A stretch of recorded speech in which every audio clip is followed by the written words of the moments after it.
The Rainbow Magic Treasury by Daisy Meadows. Cold winds blow and thick ice form. I conjure up this fairy storm. To 7 corners of the mortal world, the rainbow fairies will be hurled. I curse every part of fairyland with a frosty wave of my icy hand.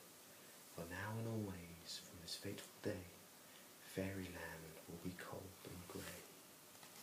Chapter 1. Ruby the Red Fairy. "Look, Dad," said Rachel Walker, as she pointed across the blue-green sea at the rocky island ahead of her. "Is that Rainspell Island?" she asked. Her dad nodded. "Yes, our holiday is about to begin." The waves slapped against the side of the ferry, and Rachel and her heart thumped with excitement. Suddenly, a few fat raindrops plopped down onto her head. "Oh," she gasped. Rachel's mum grabbed her hand. "Let's go inside," she said. "Isn't that strange?" Rachel said. "The sun is still shining." "Let's hope the rain stops before we arrive," said Mr. Walker. Rachel looked out of the window.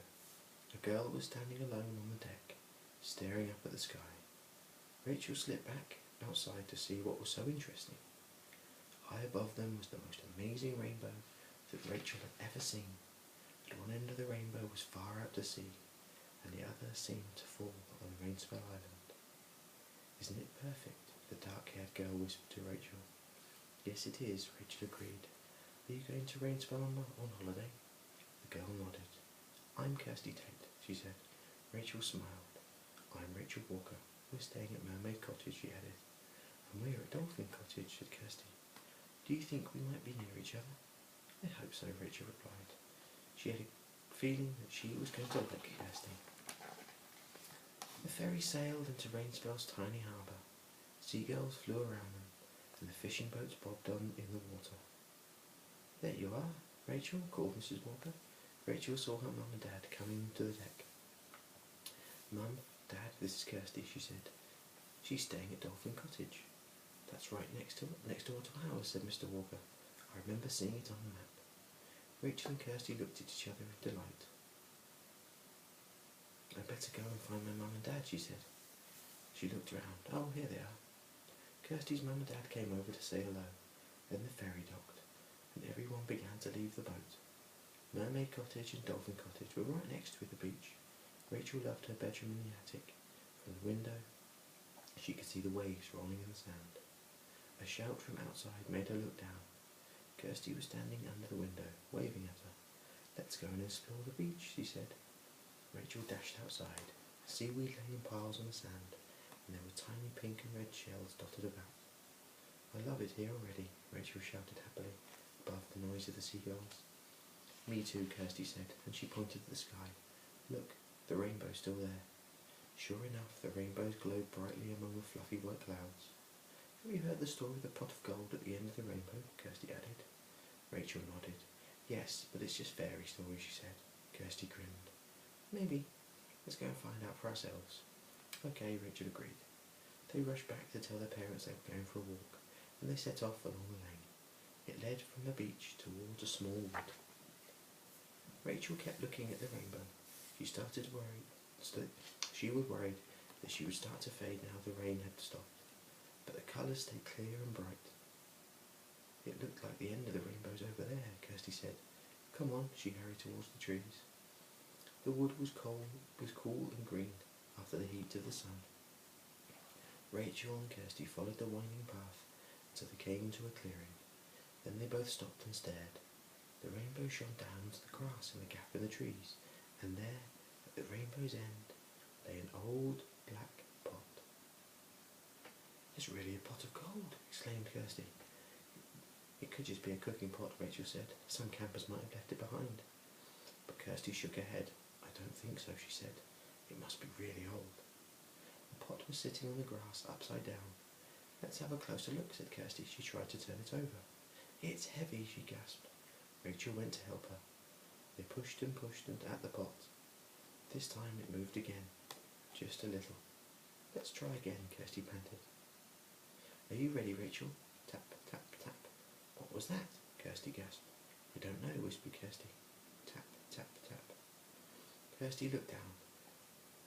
I think it's coming from inside the pot. Rachel's eyes opened wide. Are you sure? She bent down and put her ear to the pot. Tap, tap, tap.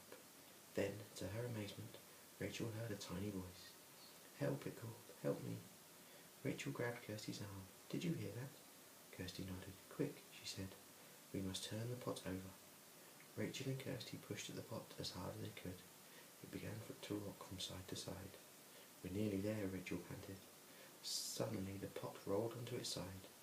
A shower of sparkling red dust flew up out of it, and there, right in the middle of the glittering cloud, was a tiny girl with wings. Rachel and Kirsty watched in wonder as the tiny girl fluttered in the sunlight. The delicate wings sparkled with all the colours of the rainbow. Oh, Rachel, Kirsty whispered, it's a fairy. The fairy fluttered just above Rachel and Kirsty. Her short, silky dress was the colour of strawberries. Red earrings glowed in her ears. Her golden hair was plaited with tiny red roses, and she wore crimson slippers on her feet. She waved her wand, and a shower of sparkling red fairy dust floated down softly to the ground where it had landed. All sorts of red flowers appeared with a pop. Rachel and Kirsty watched open-mouthed, and it really truly was a fairy. This is like a dream, Rachel said. I always believed in fairies, said Kirsty, but I never thought I'd see one. The fairy flew towards them. Oh, thank you so much, she called in a tiny silvery voice. I'm free at last. She glided down and landed on Kirsty's hand.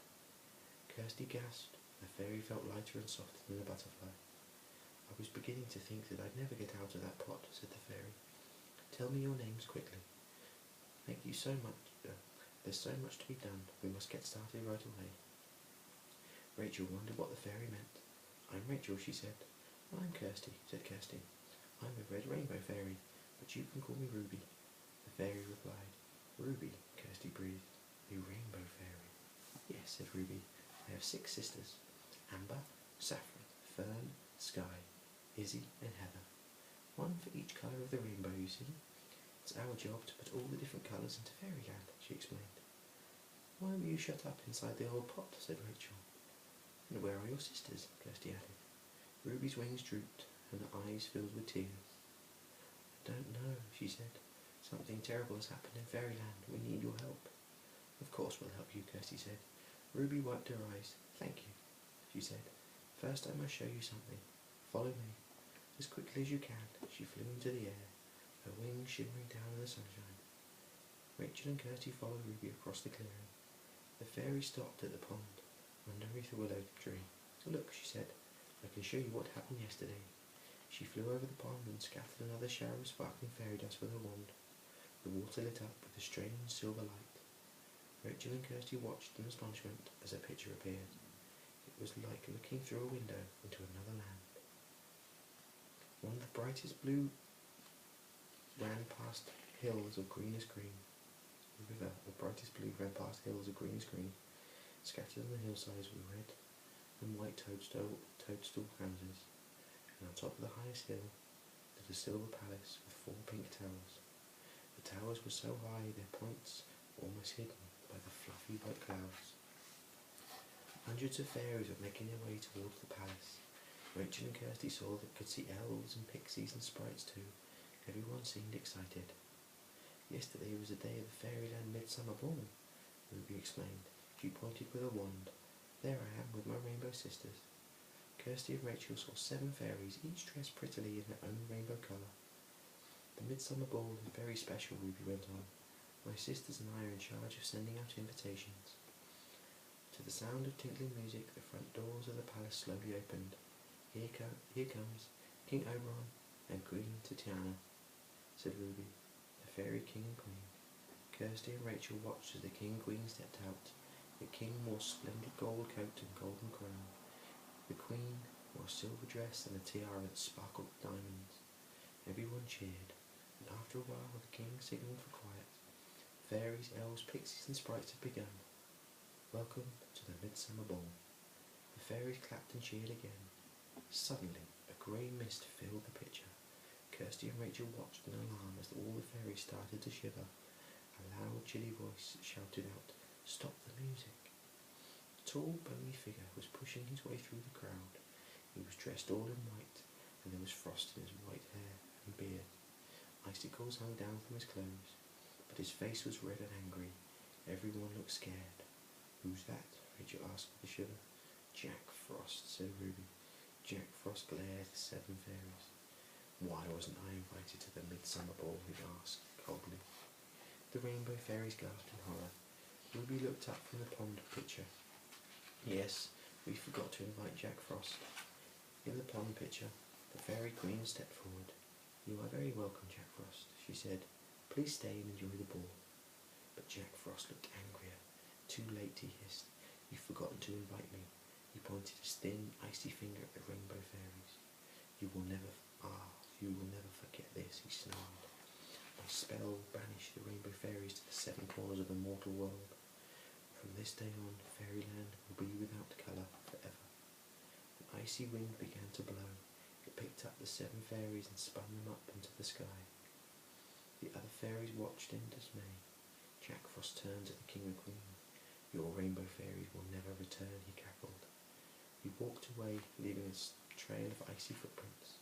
The fairy queen lifted a silver wand. I can't undo Jack Frost's magic completely, she cried, but I can guide the rainbow fairies to a safe place where they will be rescued. She pointed a wand at the sky. A black pot came spinning through the stormy clouds, and one by one the rainbow fairies tumbled into the pot. Pot at the end of the rainbow.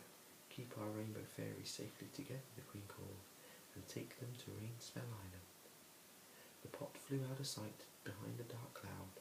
At once the bright colours of the fairyland began to fade, until it looked like an old black and white photograph. Oh no, Kirsty gasped. The picture in the pond vanished. The fairy queen cast her own spell, Rachel said. She put you and your sister into the pot and sent you to Rainspell. Ruby nodded. Rainspell is a place full of magic. She knew we'd be safe here. But where are your sisters? Asked Kirsty. They were in the pot too. Ruby looked upset. Jack Frost's spell was very strong, she said. The pot spun through the air. The wind blew my sisters out again. I was at the bottom, so I was safe. But I was trapped when the pot landed upside down. So your sisters are somewhere on Rainspell, Kirsty said. Ruby nodded. They're scattered all over the island. Jack Frost's spell has trapped them too. She flew onto Kirsty's shoulder. That's where you and Rachel come in. How? Rachel asked. You found me, didn't you? The fairy said. So you could rescue my rainbow sisters too. Then we can all bring the colour back to fairyland. Of course we'll search for your sisters, Kirsty said. Won't we, Rachel? Rachel nodded. Okay, thank you, Ruby said happily. But we're only here for a week, Rachel said. We must get started right away, said Ruby. First I must take you to fairyland to meet the king and queen. You're taking us to fairyland, Kirsty gasped. But how will we get there? Rachel said. We'll fly there, Ruby replied. We can't fly, Rachel pointed out. Ruby smiled. She whirled up in the air and swirled a wand around them. Magic red fairy dust fluttered down. Rachel and Kirsty began to feel a bit strange. Were the trees getting bigger, or were they getting smaller? They were getting smaller. Smaller and smaller and smaller, until they reached the same size as Ruby. I'm tiny, Rachel remarked. She was so small, the flowers around her seemed like trees. Kirsty twisted round to look at her back. She had shiny, delicate wings. Ruby beamed. Let's go. Rachel twitched her shoulders and her wings fluttered, and she felt herself rise up into the air. It was quite wobbly at first. Help, Kirsty yelled as she shot up in the air. I'm not very good at this. Come on, said Ruby, taking her hands. I'll help you. She led them up out on the glade. Rachel looked down at Rainspell Island. She could see the cottages next to the beach and the harbour. Where is fairyland, Ruby? Kirsty asked. It's so far away that no mortal could ever find it, Ruby said. They flew the clouds a long, long time ago. At last Ruby turned to them and smiled. We're here, she said. As they flew down, Kirsty and Rachel saw places that they recognised from the pond picture. The palace, the hillsides, the toadstool houses. But there was no bright colours now, because of Jack Frost's spell. Everything was drab shade of grey. Even the air felt cold and damp. A few fairies walked miserably along the hillside. Their wings hung limply down their backs. Suddenly one of the fairies looked up. Look, she shouted. It's Ruby. At once the fairies flew up to meet Ruby, Kirsty and Rachel. Have you come from Rainspell, Ruby? Where are the other rainbow fairies? We are friends, said another fairy. First we must see the king and queen, said Ruby. Then I will tell you everything. King Oberon and Queen Tatiana were seated in their thrones. The palace was grey as everywhere else in Fairyland, but they smiled warmly as Ruby arrived at Rachel and Kirsty. Welcome back, Ruby, said the Queen. We have missed you. Your Majesties, these are my friends, Kirsty and Rachel. They believe in magic, Ruby announced. She told everyone how Rachel and Kirsty had rescued her. Will you help us find Ruby's rainbow sisters? The Queen asked. Yes, we will, said Kirsty. How will we know where to look? Said Rachel, feeling worried. Don't worry, said the Queen. The magic you need to find each rainbow fairy will find you. Just wait and see. King Oberon rubbed his beard. You have 6 days of your holiday left and 6 fairies to find, he said. That's a lot of fairy finding. You will need some special help. He nodded at one of the footmen, a plump frog in a button-up jacket. The frog hopped over to Rachel and Kirsty and handed them each a silver tiny bag. The bag contained magic tools, the Queen told them. Open them when you really need them, and you will find something to help you. Look, shouted another footman. Ruby is beginning to fade. Rachel and Kirsty looked at Ruby in horror. The fairy was growing paler. Her lovely dress was no longer red but pink, and her golden hair was turning white. Jack Frost's magic is still at work, said the King. We can't undo the spell until all the rainbow fairies are together. Quick, Ruby, urged the Queen. You must return to Rainsfell at once. Ruby, Kirsty and Rachel flew into the air. Don't worry, Kirsty called. We'll be back with all the rainbow fairies very soon. Good luck, called the King and Queen. As they flew further away from Fairyland, Ruby's colour began to return, and soon she was bright and sparkling again. When they reached Rainsfell again, they landed in the clearing next to the old black pot. Ruby scattered fairy dust over Rachel and Kirsty. There was a puff of glittering red smoke, and the two girls shot up into their normal size. Rachel wriggled her shoulders. Her wings had gone. I love being a fairy, Kirsty said. They watched as Ruby sprinkled over the magic dust over the old black pot. What are you doing? Rachel asked. Jack Frost's magic means that I cannot help you look for my sisters, Ruby explained.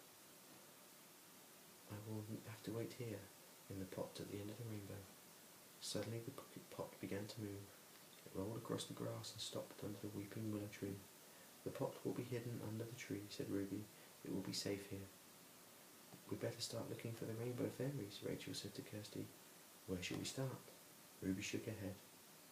Remember what the Queen said, she told them. The magic will come to you. She flew into the air. Goodbye and good luck. We'll be back soon, Ruby, said Kirsty. We're going to find all your rainbow sisters, Rachel promised.